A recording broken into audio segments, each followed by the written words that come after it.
የተወደዳችሁ አድማጭ ተመልካቾቻችን እንደምን አላችሁልን? በያላችሁበት ሰላም፣ ጤና፣ ደስታ ይበዛላችሁ ዘንድ የዘውትር ምኞታችን ነው።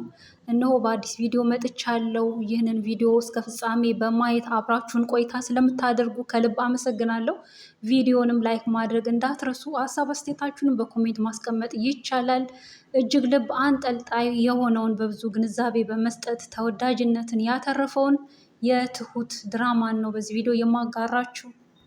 ካሌብ ባለቤቱ በሱ ላይ የማገጠች መሆኗን ወንድሜ ነው ብላ ያመጣችው ጎረምሳ ነገር ግን እጮኛዋ ሆኖ አብራው እንደምትጋደመው እንዲሁም ደግሞ በአባቱ ላይ እያደረሰች ያለችውን ነገር እያንዳንዱን ነገር ሪፖርት እንግዲህ አባቱም ነግረውታል። እንዲሁም ትሁትም በቤት ያለች ታማኝ ሰራተኛ ልክ እንደ ዘመድ ሆና የካሌብን አባት ትሪት የምታደርጋቸው እሷ ሁሉ ነግረውት ነበር። እንግዲህ እሱ አላምን ብሎ ብዙ ጊዜ ሲፈራ ሲቸር ቆይቶ ነበር። አሁን ግን ለስራ ጉዳይ ወደ ክፍለ አገር ለረጅም ጊዜ ስለሚሄድ እንደ ወትሮ ቶሎ መለስ ስለማለል ስለምቆይም እንግዲህ አባቴን አደራ ከትሁት ጋርም ያላችሁ ነገር ጥሩ ሆኖ ምንም የከፋ ነገር እንዳልሰማ ብሎ አስጠንቀቋቸው ነግሯቸው፣ ነገር ግን ዘመዴ ትመጣለች፣ ዘመዳችን የአባቴ እህት የማትሰማ የማታይ ናትና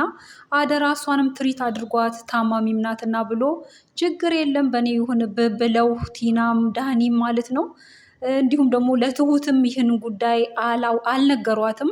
እሷም እሺ ብላ እንግዲህ አደራውን ተቀብላ በዚህ መሰረት እንግዲህ ካሌብ ከቤት ተሰናብቷቸው ወጥቶ መሄዱ የሚታወስ ነው በባለፈው ክፍል።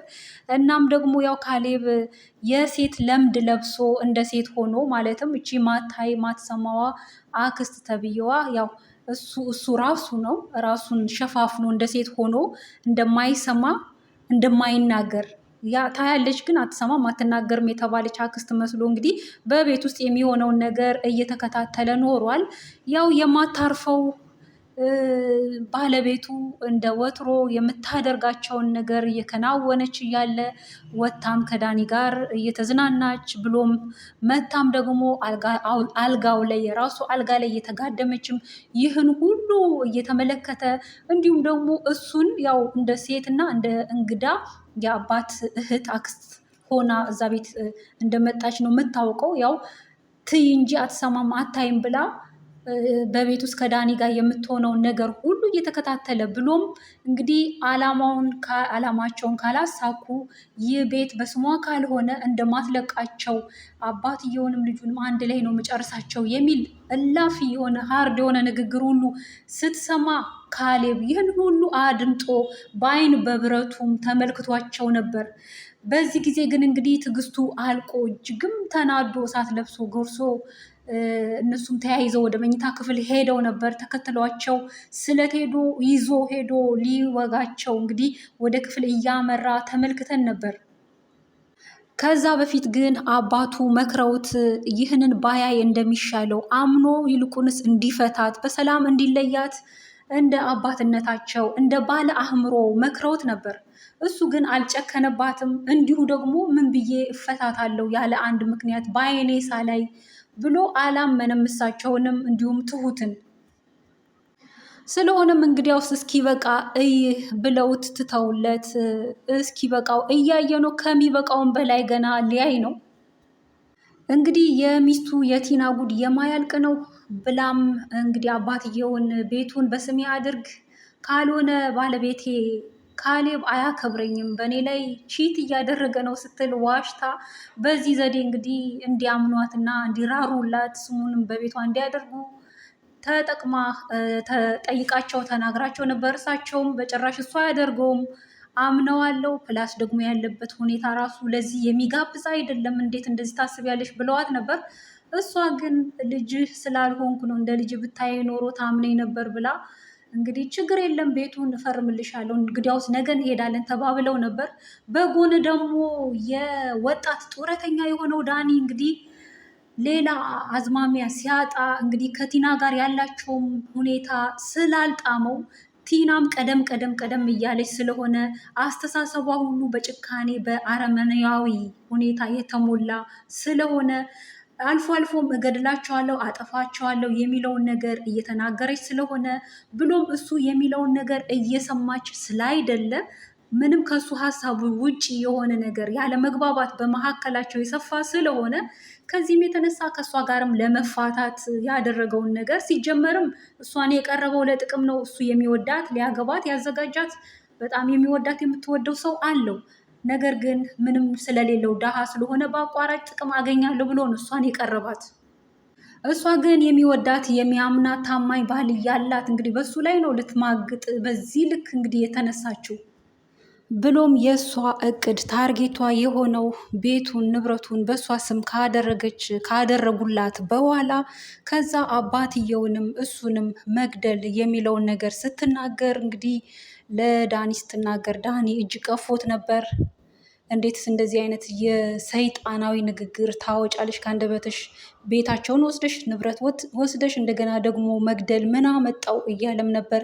ይህን ሁሉ ስትናገር እንግዲህ ካሌብ በጆሮ ሰምቷል። ሆኖም ግን ካሌብ የሚስቱን ጭካኔ ስለተረዳው ነገሮችን ሁሉ በጥበብ በጥንቃቄ ካላደረገ በስተቀር እሷ በቀላሉ የምትፋታው ሰው አይደለችም። አልፈልግሽም ብሎ በሰላም ከቤቱ እንድትወጣ ቢያደርግ ወይም እፈታሻለሁ ብሎ ቢል እንኳን እንዲሁ በሰላም የምትፋታው እንዳይደለ ጠንቅቆ ስላወቀ እንዴት ማድረግ እንዳለብን በቀጣይ እንዴት መፋታት ከሷ እንዳለብን እያለ ለአባቱም ሲናገር ነበር። አባቱም ደግሞ ልክ የውልና ማስረጃ አንዳንድ ነገሮችን ፎርጅድ ትክክለኛ ያልሆነ ዶክመንቶች እና ሰነዶችን አዘጋጅቼ ከዛ በኋላ በስህተት ልክ ትክክለኛ እንደሆነ አድርገን እንፈርምላት የሚል ሀሳብም አምጥተው ነበር። እንግዲህ ተሳክቶላቸው በዚህ መልኩ ይፋቷት ይሆን ወይስ እንግዲህ በቀሏን እየቀጠለች እሱም ካሌብም ደግሞ እየተመለከተ በዚህ ሁኔታ እንደው ችሎት ታግሶት ይቀጥል ይሆን? ሲቀጥል በዚህ ክፍል እንደተመለከት ነው ካሌብ እንግዲህ ከመጠን በላይ ሆኖበት ትዕግስቱ አልቆ ሰውነቱ ሁሉ ሲርገፈገብ በንዴት ተመልክተነው ነበር። አልፎም እንግዲህ በመሳሪያም ሊያጠፋቸው ሊገድላቸው አስቦ ቆርጦ ወስኖ ወደዛ ሊያመራ ብሎ መሳሪያውንም ሲፈልግ ሲጠያይቅ ነበር።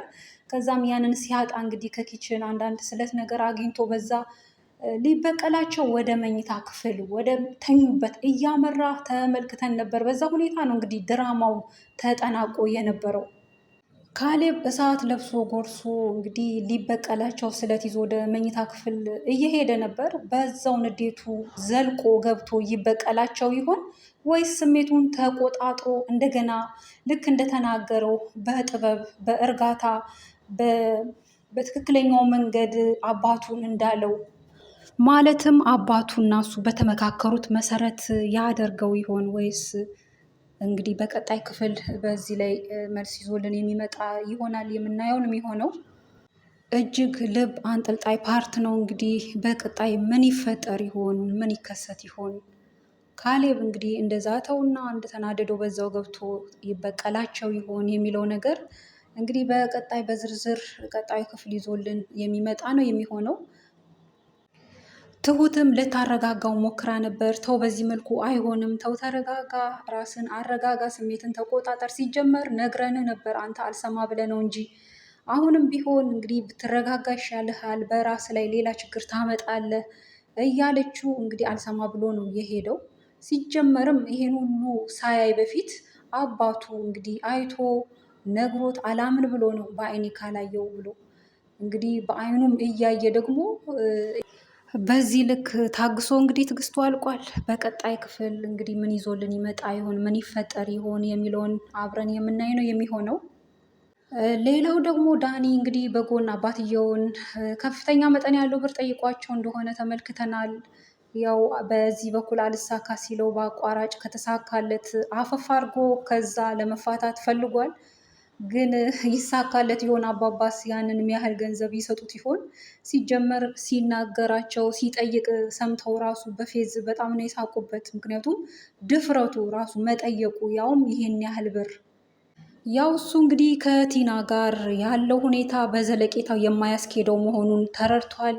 ቲና ግን አልተረዳችም። በትዕቢት በጉልበት በጭካኔ ተሞልታ በራሷ በቃ በሀሳቧ ሁሉን እንደምታደርግ እየቆጠረች ነው። እሱ ግን ሊመጣ ያለው ነገር ገብቶታል።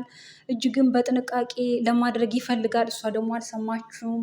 በሁለቱም መሀል እንግዲህ ከፍተኛ ያለ መግባባት ያለ መስማማት አለ። ሲጀመር ደግሞ እሱ አይወዳትም፣ እሷ ግን ትወደዋለች። እሱ እንደውም ትሁት እንደው ከተረዳችኝ ብሎ ከአንዴም ሁለቴ አስተዛዝኖ አላማውን ሲያጫውታት ነበር። ትሁት ግን በዚህ መንገድ ይሳካልኛል ብለህ አትሞክር፣ ይህ ማይሆን ነገር ነው፣ በሀቅ ሂድ፣ ወጣት ነህ፣ ሰርተ ያልፍልሃል እያለችው እንግዲህ እንደ አባባ ተመክረው ነበር። እሱ ግን አልሰማትም፣ እሷም አልተቀበለችውም። እንግዲህ ቀጣዩን ክፍል በቀጣይ የምናጋራችሁ ይሆናል። ይህን ቪዲዮ እስካሁን ስላያችሁ ከልብ አመሰግናለሁ። ባይ ባይ።